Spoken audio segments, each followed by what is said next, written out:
বড় বড় রেস্তোরাঁগুলোতে বিভিন্ন রকমের খাবার পাওয়া যায়, যা হরহামেশাই বিভিন্ন সোশ্যাল মিডিয়াতেই দেখা যায়। এগুলো দেখতে যেমন সুন্দর আর লোভনীয় হয়ে থাকে, খেতেও অনেক সুস্বাদু, যা দেখলে কার না খেতে ইচ্ছা করে। কিন্তু বড় বড় রেস্তোরাঁয় যাওয়া অনেকের পক্ষে প্রায় অসম্ভব, বিশেষ করে মা বোন বাচ্চা কাচ্চা নিয়ে যাওয়া অনেকটা কষ্টসাধ্য। তাই এ ধরনের খাবার যদি বাসায় বানানো যায় তাহলে কেমন হয় ভাবতে পারছেন? আজকে আমি আপনাদেরকে যে রেসিপিটি বানিয়ে দেখাবো তা অনেকেই ভিডিও দেখেই বুঝে গেছেন হয়তো। আজকের রেসিপিটির নাম ঝাল কদম, বা অনেকেরই কাছে মোমো নামে পরিচিত।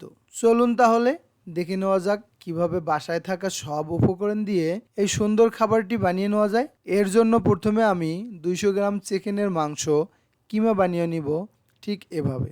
এটা বাসায় থাকা ব্লেন্ডারেও এভাবে বানিয়ে নেওয়া যায়। এরপর আমি এভাবে কুচি কুচি করে কেটে নিচ্ছি একটি পেঁয়াজ, 3টি রসুন কোয়া বড় সাইজের, 1 কোয়া আদা, বড় গাজরের 3 ভাগের 1 ভাগ, কিছু বাঁধাকপি, 3 থেকে 4টি কাঁচামরিচ, কিছু ধনেপাতা। এগুলো কাটা হয়ে গেলে একটি পাত্রে নিয়ে নিন। আর যদি আপনার বাসায় চপার থেকে থাকে তাহলে আপনি সেটাতেই এভাবে কেটে নেবেন। এরপর 100 গ্রামের মতো বাসমতি চাউল ভালোভাবে জল দিয়ে পরিষ্কার করে 1 ঘন্টা ভিজিয়ে রাখতে পারেন। না চাইলে 10 থেকে 15 মিনিট এভাবে ভিজিয়ে জল ঝরিয়ে নেবেন। বেশিরভাগ মানুষই এখন মুরগির মাংসের দিকে ঝোঁকে। চিকিৎসকদের মতে মুরগির মাংসের মধ্যে রয়েছে প্রচুর গুণ, শরীরের পক্ষে ভীষণ উপকারী, সহজপ্রাপ্য এই মাংস। মুরগির মাংসে প্রচুর পরিমাণে প্রোটিন থাকে, যা মাংসপেশি শক্ত করতে সাহায্য করে। এছাড়াও মুরগির মাংসে থাকে ক্যালসিয়াম ও ফসফরাস, যা হাড় মজবুত করতে সাহায্য করে এবং আর্থারাইটিসের ঝুঁকিও কমায়। এরপর নিয়ে নিচ্ছি 1 চামচ গাজর, 1 চামচ রসুন কুচি, 1 চামচ লঙ্কা কুচি, 1 চামচ আদা, 2 চামচ পেঁয়াজ, সামান্য ধনেপাতা কুচি, কিছু বাঁধাকপি কুচি, 1 চামচ ভিনেগার, 1 চামচ গরম মশলা। এখন এগুলো সব একসাথে একটি পাত্রে নিয়ে ভালোভাবে হাত দিয়ে মাখিয়ে নিতে হবে। সাথে দিয়ে নেবেন একটু নুন। সবগুলো যখন এরকম খামি হয়ে যাবে তখন হাতে একটু তেল মেখে নিয়ে ছোট ছোট লেচি করে হাত দিয়ে এরকম লাড়ুর মতো বা মিষ্টির মতো করে বানিয়ে নিব। সবগুলো এরকম বানানো শেষ হলে ভিজে রাখা চাউলগুলো তুলে পানি ঝরিয়ে নিয়ে এর সাথে স্বাদ মতো নুন দিয়ে মাখিয়ে নেবেন, না হলে পরে আর নুন দিতে পারবেন না, আর নুনের স্বাদটাও পাবেন না। লেচিগুলো এভাবে চাউলের উপর দিয়ে হাত দিয়ে ঘুরিয়ে ঘুরিয়ে অতিরিক্ত চাউলগুলো ঝরিয়ে নিব। সবগুলো লেচি এভাবে চাউলে মাখা হয়ে গেলে একটি প্লেটে নিয়ে নিব। সর্দি কাশিতে ভুগলে চিকেন স্যুপ খেতে পারেন। এছাড়াও মানসিক স্বাস্থ্যের পক্ষেও উপকারী মুরগি, কারণ মুরগিতে থাকে ট্রিপ্টোফেন এবং ভিটামিন বি5, যা মানসিক চাপ কমাতে সাহায্য করে। যারা মেদ কমাতে চান তারাও এই মাংস চোখ বন্ধ করে খেতে পারেন, তবে যদি দেশি মুরগির মাংস হয় তবে আরও ভালো। এরপর একটি পাতিলে কিছু পানি নিয়ে এর উপর একটি জালি করা ঢাকুনি বা বাষ্প বের হয় এরকম পাতিল নিয়ে নিতে হবে। আর যদি না থাকে তাহলে আমার মতো একটি পাতিল নিয়ে তার উপর জল ঝরানোর ছাঁকুনি এভাবে দিয়ে নেবেন এবং এর চারদিকে একটি সুতির খুব পাতলা কাপড় এভাবে এঁটে দেবেন। এখন চাইলে জালির গায়ে একটু তেল লাগিয়ে নিতে পারেন।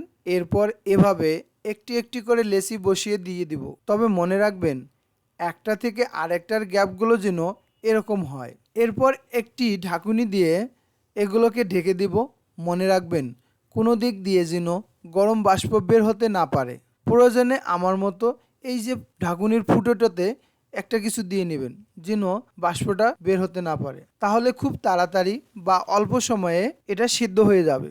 এখন যেহেতু ঝাল কদম তৈরি করতেছি, তাই কদমের কালার দেওয়ার জন্য একটি কড়াইয়ে কিছু তেল দিয়ে তাতে একটু রসুন খণ্ড দিয়ে এভাবে ভেজে নেব।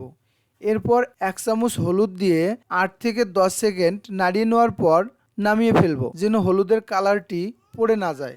এবং এটাকে পরিবেশন করার জন্য বা খাওয়ার জন্য আমি একটা সস তৈরি করে নিব, সেটা হবে ধনেপাতার সস।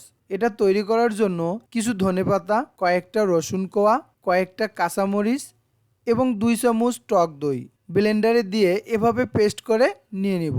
সাথে দিয়ে নিব 1 চামচ চিনি আর সামান্য একটু নুন। ব্যাস, দেখতেই পাচ্ছেন তৈরি হয়ে গেছে আমাদের সস বা পেস্ট।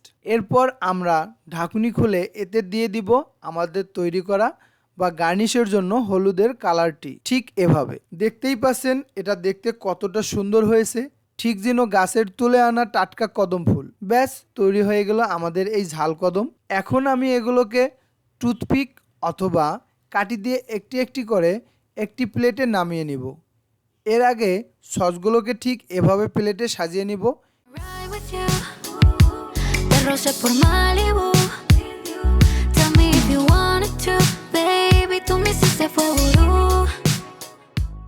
এরপর সসগুলোর ওপর বসিয়ে দেব আজকের ঝাল কদম। দেখতেই পাচ্ছেন ঝাল কদমগুলো দেখতে কতটা চমৎকার এবং লোভনীয় হয়েছে। এটা দেখতে যতটা সুন্দর লাগছে, খেতেও অনেক সুস্বাদু এবং পুষ্টিতে ভরপুর। আজকের ঝাল কদম রেসিপিটি কেমন হয়েছে তা অবশ্যই কমেন্ট করে জানাবেন এবং সবাই বাসায় এটা বানিয়ে খাবেন এবং খেতে কেমন লেগেছে তা অবশ্যই কমেন্ট করে জানিয়ে দেবেন। সবাই ভালো থাকবেন, সুস্থ থাকবেন এবং এরকম সুন্দর ও মজাদার টিপস এবং নতুন রেসিপি পেতে চ্যানেলটি সাবস্ক্রাইব করতে ভুলবেন না। ধন্যবাদ সবাইকে।